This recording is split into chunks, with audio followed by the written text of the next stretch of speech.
when cables are manufactured, they're coiled on large spools and often keep a memory of how they were originally wrapped. Listen to the cable. It will tell you what to do.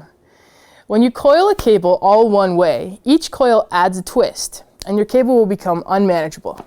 But when you alternate the coil directions of each coil, they cancel each other out, and the cable stays straight once it's uncoiled.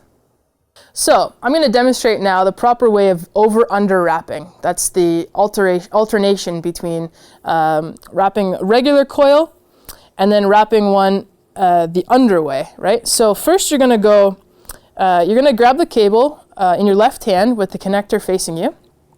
This is if you're right-handed. Do the opposite if you're left.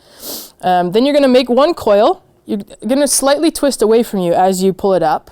Now, when you're making your coils, think about how it's going to be stored. If it's going to be stored in something small like a milk crate or something like that, then you're going to make your coils a bit smaller. If it's going to be stored on like a peg, then you can afford to make your coils a little bit longer so that the whole depth of your cable is not quite as thick.